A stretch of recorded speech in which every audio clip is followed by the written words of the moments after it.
Hey, what is going on, guys? It's your boy Deltrade. We are back here again with another late night commentary. Sorry if I'm a little bit quieter than usual. It's like 3 a.m. as I'm recording this. I just finished up another PlayStation of Mega Man X Hard Type. I played through the entire game a second time here, so we can finally get this going. It's been a long time, but I'm glad to finally be back playing this game. And I gotta be honest, playing through it a second time, I have a lot more appreciation for this hack and the things that it offers over the original. Not only just in the sense that it increases the difficulty, obviously, but I feel that there's a layer of polish to it that I didn't necessarily notice on the first playthrough, if that makes sense.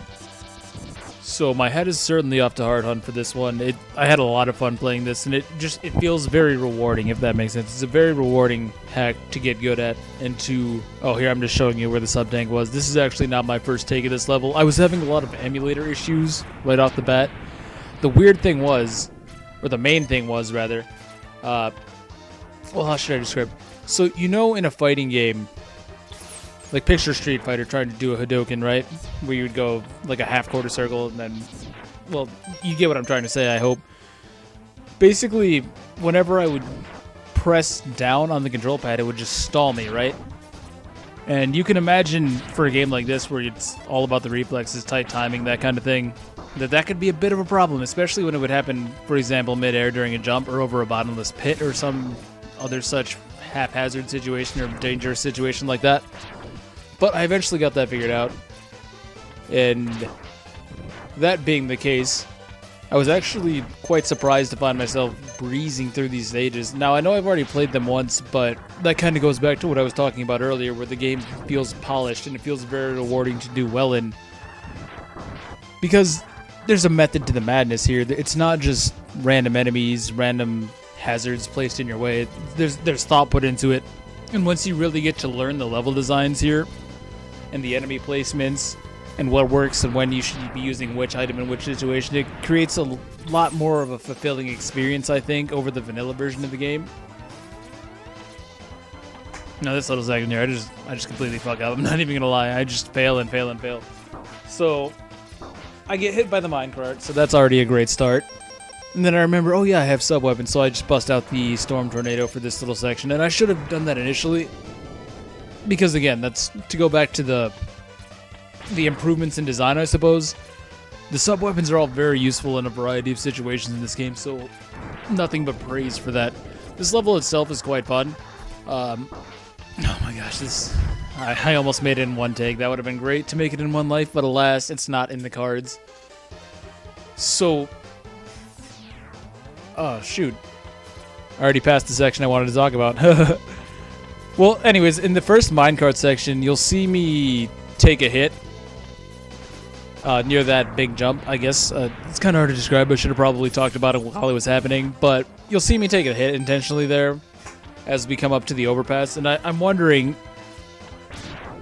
how would you do that without taking a hit?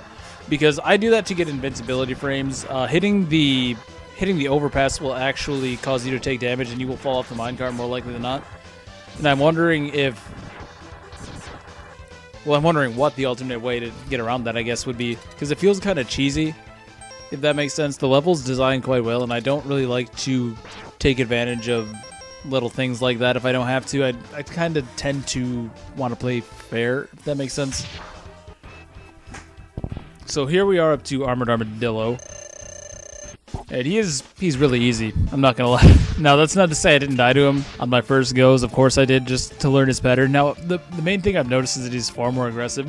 When he's shooting those little energy blasts, they happen far more frequently, and I assume they do more damage, but I try not to get hit by them, believe it or not. Now, the main thing to remember here is that when he's doing that little rolling attack, it's in a very set pattern, so essentially you're fine as long as you just stand in either the bottom left or bottom right corner, and he will never hit you until his third rotation, that is. So he'll do one rotation, he'll miss you, two rotations, he'll miss you, and then on the third one, if you're still standing in that same corner, you will get hit. But overall, this is not a hard fight at all. You even see me get a little bit more aggressive with it later on, I think, and it almost cost me, but we're able to pull through. It's not a very hard fight, as I've said. You can kind of see that his patterns, while fast and aggressive, are not are not too difficult to play around, if that makes sense. What I would definitely not recommend doing is trying to get too many shots in on him while he's firing at you. Because of the increased speed of the projectiles, it's a very dangerous situation to be in. But as you can see there, without too much trouble, he goes down. And that's going to take us on into the next stage, which is the one I was looking forward to the least. Not for the stage itself. The stage itself I actually quite like. But if you've watched any of the other parts of this playthrough, you'll know that I fucking hate Launch Octopus as a boss, dude. He's...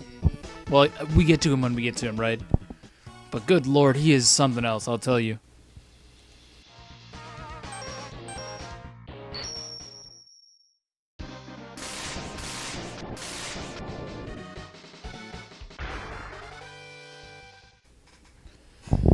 Okay, so here it is, the dreaded Launch Octopus stage. Now, the first thing you'll notice is that there's a lot more... Well, there's more bottomless pits, obviously, but what else is new for this hack, I guess? More bottomless pits, more spikes, and harsher enemy placement. This little intro section to the stage, I guess you could call it, it's a little bit tricky, I'm not going to lie, but using the Storm Tornado here I find to be very effective for dispatching those... I don't even know what would you want to call them, missile launcher guys. I don't know, do enemies in Mega Man X have names? Like, is there a name for this seahorse enemy? Because I will just call him Seahorse. If there's, like, a technical name for these things, I would be interested to know. But, getting a little bit off topic, this very first boss right here has the potential to be difficult, but you'll see I luck out with a very easy pattern. He never really does his suction attack or his blowing attack on me, which helps a lot. These little snake things can be a little bit annoying to avoid, but that's just the thing. They're just annoying. They don't really pose too much of a threat, all things considered. So the main thing with this stage, and the thing that I like a lot, is that it really takes advantage of the underwater physics of the game, whereas I feel that the original did not really take advantage of them in any kind of meaningful way. You'll see me jumping incredibly high just all the time, getting insane amounts of distance with each leap. It's a lot of fun, I'm not gonna lie. So here's another time that we have to take on this boss, and this one's a lot easier than the first, I would like to say. Now, that being said, he does kill me right here. And it's a little bit disappointing. I should have played it differently, and you'll see me realize that eventually. Because I end up having to fight him a few times. This stage, I wouldn't say it's really hard once you know what you're doing, and once you know how to move yourself comfortably through the water, I suppose.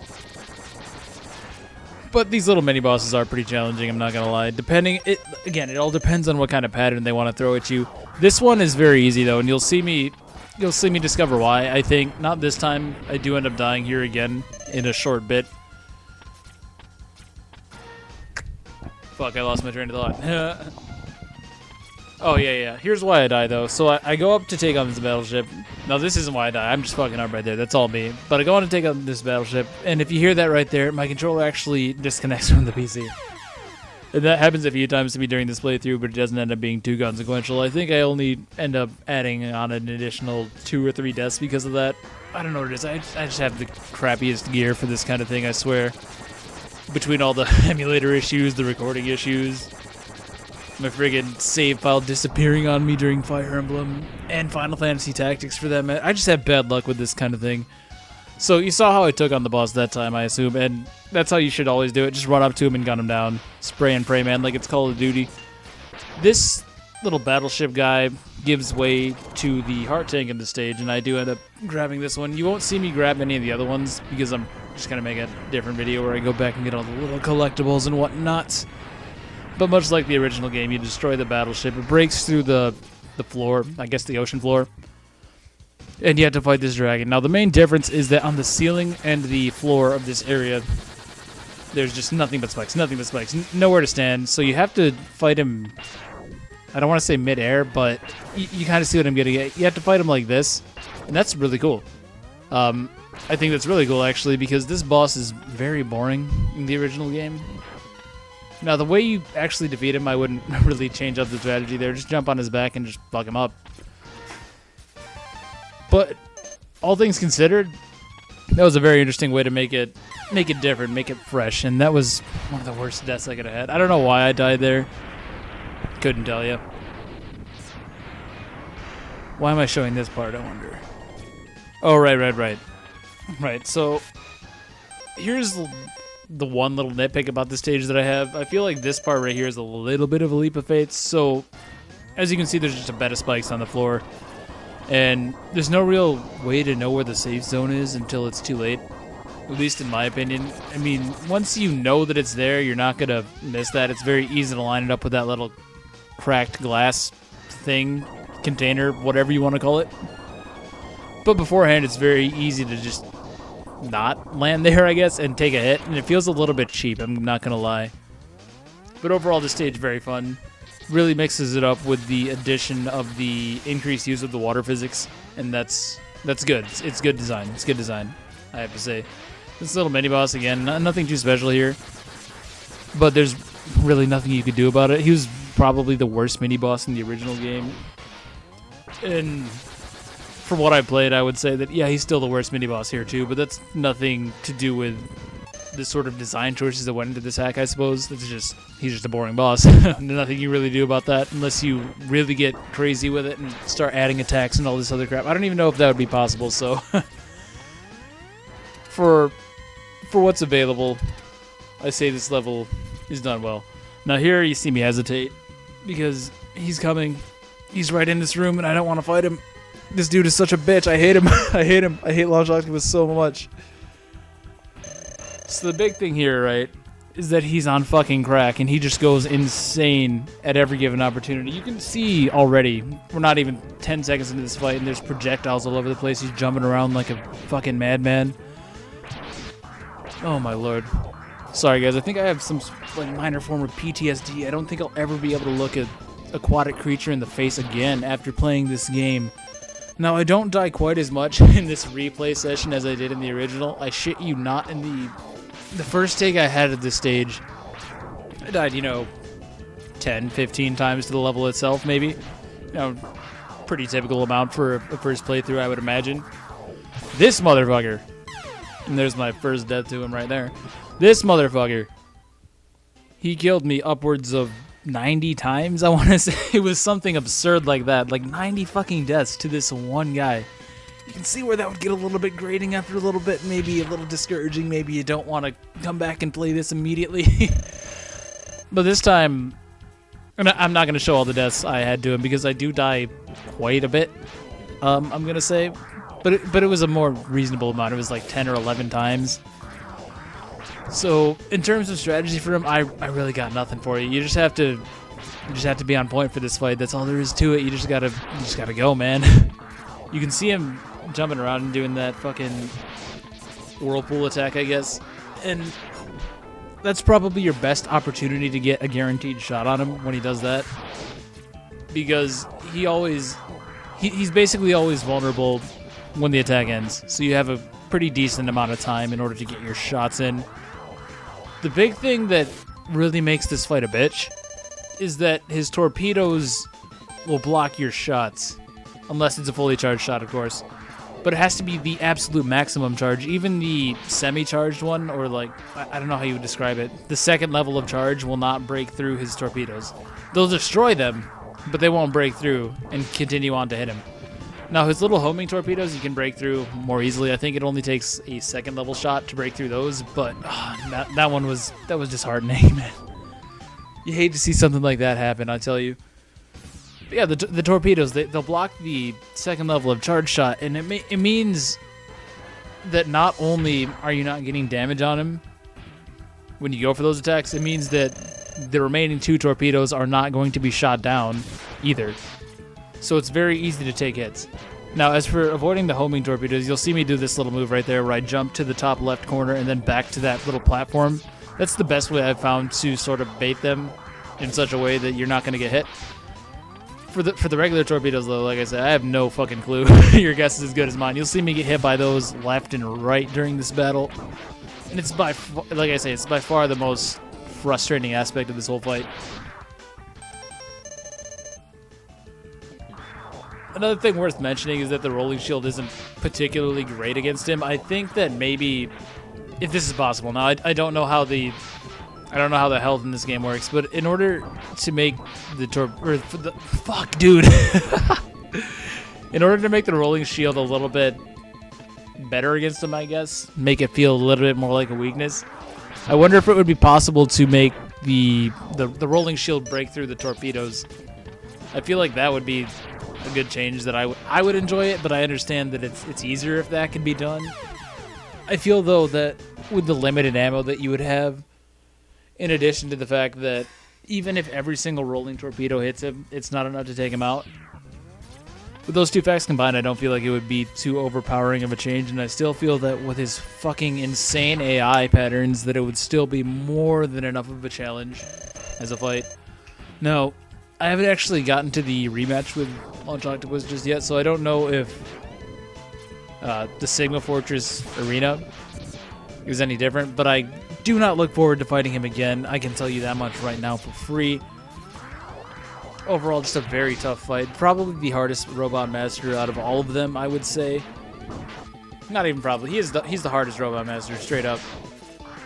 Funnily enough, though, now that I'm thinking about it, I think I died more to Storm Eagle on this replay than I did to this guy, and I don't know why. I guess it was probably just rust.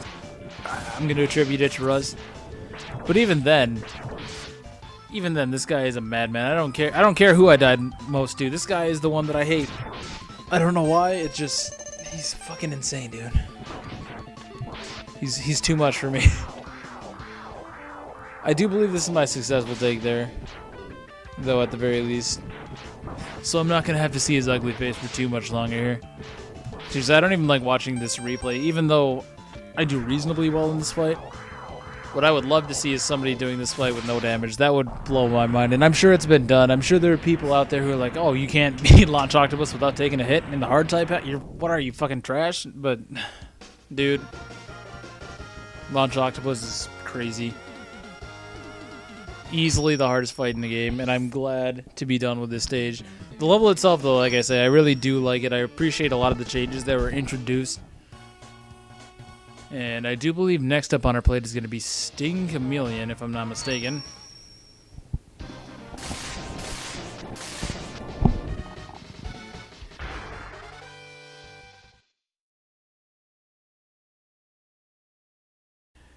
And now, this right here is one stage that I wish I would have done much sooner, and I was almost considering doing it first or second on this replay, just for the simple fact that you get the body armor here. One of the most important upgrades in my mind. Not even one of the. It's the best upgrade in the entire game. It reduces your damage by half. No. In the original, it reduced it by half, but here it reduces it by 25%, which is still more than enough. The stage itself is not too bad either. If I were to, well, how should I put it? For me, this stage didn't actually stand out as much as the other ones did.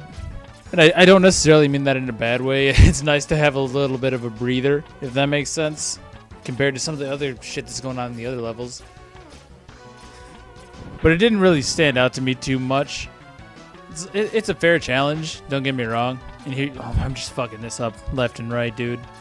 I don't know why I had so much trouble with this jump. I didn't even know how to approach it at first. If you noticed, I was just kind of dumbfounded by how I'm supposed to even do this. But if you do eventually manage to make your way up here, as I do right here, this is how you get access to the body armor. And in the original game, see, now I'm backtracking a little bit, but now that I'm thinking about it, this guy right here, this is the worst mini boss in the game, because he has too much fucking health and he's very easy. But here, we've mixed it up a little bit. As you can see, there's this little divot in the ground that you're going to want to take advantage of here. And not only that, but correct me if I'm wrong, but it seems that he has reduced health now, which is fantastic. As I said, in the original game, he took so much damage, and it was to the point of being unnecessary. For example, well, not even for example, just he was so easy. Once you had his patterns down, there was no way that he would ever get hit. And you just see me trying everything. I didn't really remember how he took him on. All I knew is that this little hole in the ground is pivotal to your success.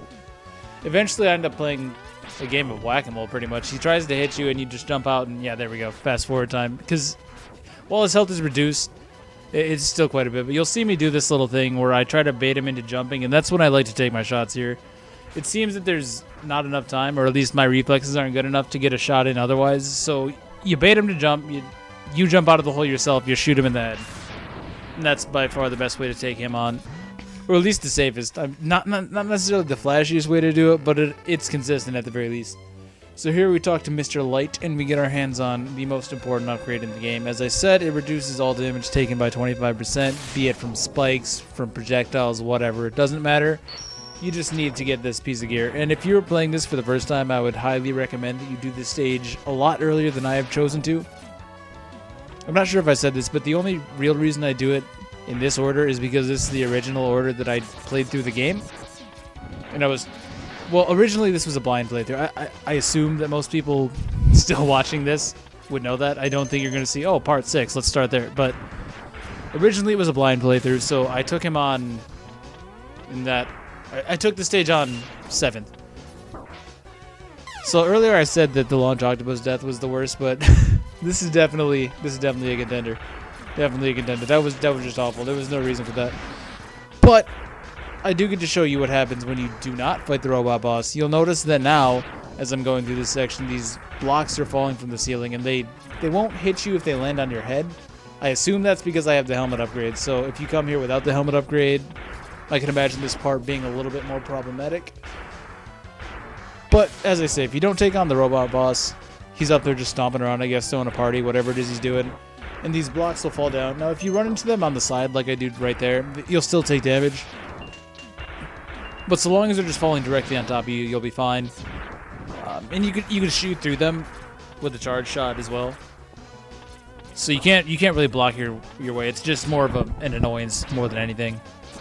These little woodpecker guys are a great place to farm if you need to refill your energy tanks or whatever have you. What's going on here? Oh yeah, here. I'm not sure if this is intended, but you'll see me bust out the chill penguin thing. You see me going for that ledge right there.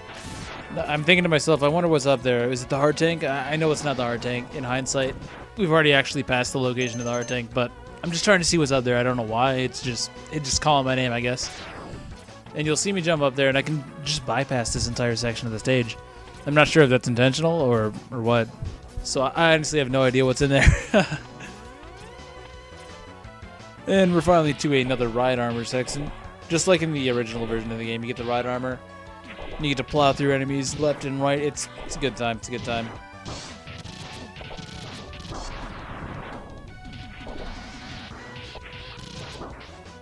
One thing I noticed about this stage, there's a lot more of that mud substance. I think that was in the original game, wasn't it?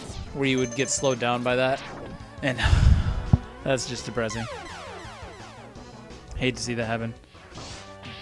But yeah, I think that the addition of the mud actually makes for a more unique experience because it was in the original stage. And I guess I'm kind of going back on what I said about this one not being as memorable. I don't think this is a very memorable stage in the original game, but I do like that little bit of additional unique flavor. And here you see me pull a Yoshi with the right armor. I didn't know how to get past these jumps at first. I couldn't remember how to do it, and then luckily my Super Mario World instincts kicked in. So we're at the boss, and you can see already the floor is covered in this like slimy, oily stuff, or whatever you want to call it, and you get stuck in it, slows you down. So, as you might imagine, that's going to be the main mix-up for this arena. Instead of being solid ground, it's now covered in this mud-like substance, and it's going to slow you down. But even then, Sting Chameleon has got to be the easiest Robot Master in this entire game. If only for the fact that he's almost entirely unchanged from his original, I gotta say. Never really expected to be saying that Sting Chameleon's the easiest Robot Master, but there you go. So, I'm not even sure if he's more aggressive. Like, I'd be really curious to know, is there anything at all changed about him? Besides the arena, of course. It feels like maybe he's a little bit faster, I guess. Maybe. But that's a very big maybe. He was already the most aggressive boss in the original, I would say. And here it just falls a little short for me, I'm not going to lie. I don't even die to him. Even on my first playthrough, I only died to him one time because I got in... With my phone. That's great. Even in my original playthrough, I only died to him one time because when I got to him, I was so low on health. And here it's just it's a massacre, to be honest. you'll see how I can deal with the arena quite easily. All you have to do in order to kind of invalidate the mud is just dash around. Just dash around a lot, and you will never sink too low, such that your mobility is too hindered to respond to his attacks. And just like that, he goes down without much of a fight. Sting Chameleon, a bit disappointing, but I can't even say that's bad design necessarily. Because the armor is such a pivotal piece of gear that you basically have to get unless you're God's gift to gaming, it's good that this stage is not too bad to complete. So I like it.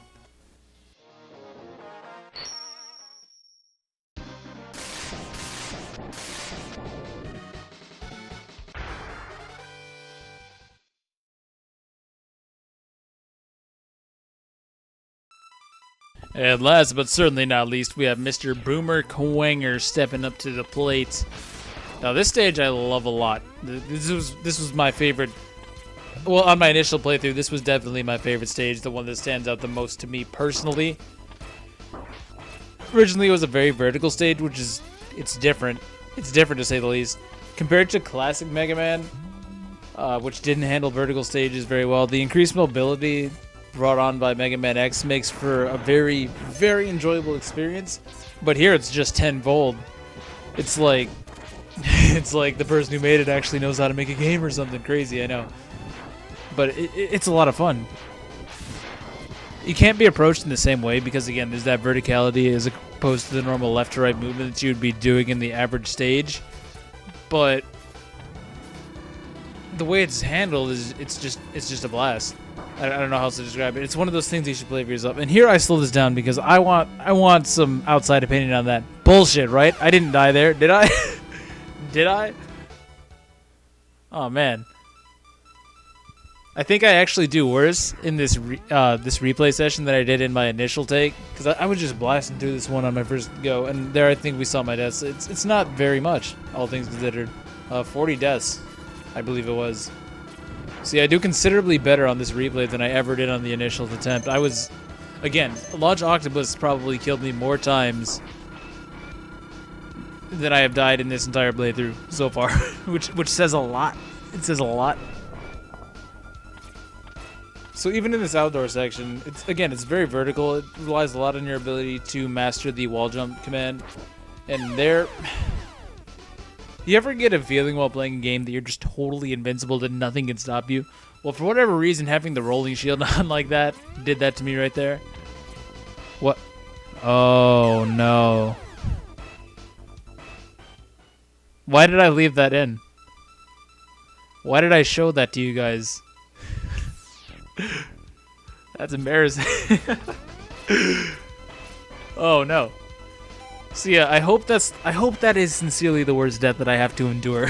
I didn't even remember that. Why did I leave that in? That's embarrassing. Oh, I have a sick sense of humor sometimes, I swear. Yes, this section here really tests your platforming ability, but I really think that's a good thing. I don't really feel that the original Mega Man X really tested your platforming ability all that much, and I know that might seem weird. It definitely tests your ability to master the movement, but in the same regard, it never puts you through anything like this. Or really any of the other stages for that matter, but this in particular just says to me, well, it really captures the fun factor, if that makes sense, in addition to still being a good test of your skills. And it really takes more advantage of the difference between Mega Man X versus Classic X, I suppose. Wasn't really as big on Classic X as I was on Mega Man X, not gonna lie. Nothing wrong with it. Why did I leave all this in? I'm just looking like an asshole. This section is not nearly as bad as I'm making it look, I promise. To be fair, I've been playing this for about 2 hours or 2.5 hours at this point, so... Yeah, the carpal tunnel kicking. I don't have carpal tunnel, but if there was a game to give it to me, it would probably be this. I don't know why I don't just remap the controls, but I do play this claw style, so I kind of mash my fucking hand across the... It's uncomfortable to play for a long period of time, is kind of what I'm getting at. Probably shouldn't do it, but here we are. Now there you see me blow my load way too soon. If I would have just been a little bit less trigger happy with the Sting Chameleon power-up, I would have been able to blow through this section. And you see me take advantage of that power-up a lot during this stage. Just because it fits so well. There's a lot of very treacherous parts, if that makes sense. Lots of spikes, lots of very devious enemy placement, but that Sting Chameleon power-up really does give you the extra little push to make it through some of the more difficult platforming sections, because there's a lot going on during some of these, especially this upcoming one right here. Again, if I would have just been a little bit less trigger happy with it, I would have been just fine, but you're going to see here in a couple seconds where I take another death. But it is what it is. We're going to just go ahead and give that another go. Climb our way back up this tower. All in all, though, I gotta say the level design of this hack is very solid. Very enjoyable. And I guess I should mention this too. So originally when I played through it, I bitched a bit about the Flame Mammoth stage. I bitched quite a lot, actually. When I replayed it, I don't know what it was. It wasn't a problem at all. I just breezed through the section that was giving me so much trouble. So my bad. I was wrong, I guess. I don't know. Maybe it's just an experience thing, I guess. That's one thing this hack does a good job of doing. You'll find your skills increasing very rapidly, because if they don't, you're gonna lose a lot. But it's a very fun hack to put yourself to the test too. It really tests your ability to master the controls, and in that sense, it's incredibly fun. Once you get that mastery and that fluidity of movement, it's a very rewarding experience. So definitely give this one a try, I would say. Now we are coming up to our final Robot Master, and I think I just end up showing all the attempts of this one because it doesn't take very long. This is I can't see this fight lasting for a long time. It's either you're going to die very quickly or you're going to win very quickly. And spoiler alert, this time we die very quickly. We die very, very quickly. Yeah. Oh my lord, all these great deaths. Aren't I such a great Mega Man X player, guys? Subscribe for more great content. So one thing you'll notice about this arena, obviously, is that giant gaping hole in the center of the room. It limits your movement, it's pretty cool, I'm not gonna lie. Oops, I'm dropping shit, my bad. It's a very different take on the whole traditional boss battle type situation. And another thing that I don't notice it until my third go, I think, is that you cannot actually cling to the walls in this arena, which it threw me for a little bit of a loop, I'm not gonna lie. I'm sure you've seen me in the video by now attempt to cling onto the wall so I can better avoid his attacks, but it's not actually an option. I guess with that little platform in the center, it would be a little bit too easy, right? If you could just hug the wall and avoid all of his attacks that way. So there's another really bad death, and you even see me hit the fucking fast forward key. I almost never do that. I just wanted to get back into this. So the main thing with, well, I think I already covered Boomerang, didn't I? He teleports around, he's just generally an asshole. But he's not really all that bad of a fight. The best way I find to tackle this battle is to buster him down a bit and then just go in with the homing missiles. I guess it doesn't really matter which order you do it, because you're going to have to deal the same amount of damage either way, right? But I find that it's a little bit easier to buster him down to about halfway to health and then break out the homing torpedo for that last remaining stretch. While his teleportation isn't entirely random, the homing torpedoes make it far easier to track him. And I believe he's about to go down here in any second now, and that'll get us all up to date, nice and ready to go on for the Sigma stage in the next part. Whew. I had a lot of fun replaying this, though, I'm not gonna lie. A lot more than I thought I would. Initially, I was kind of dreading doing this. And it's not as if there's someone with a gun to my head, right, forcing me to play this, but I kind of want to take it a little bit more seriously with this channel and finishing up the playthroughs that I have started. And don't get me wrong, I was having a lot of fun with this, but like I say, the Launch Octopus stage, man, it had me really discouraged. But no, I was pleasantly surprised when I went back. A lot of the stages, I would say, were even more fun than I had Let me try again. I was having more fun with the stages on my second playthrough than I was initially, and that's very refreshing. I don't normally see something like that, particularly with a ROM hack, but we are out of video. We are out of time. Until next time, my friends, hope you all have a good one. And, you know, maybe if you enjoyed this and hearing me ramble and all that good stuff, maybe drop a like. Peace.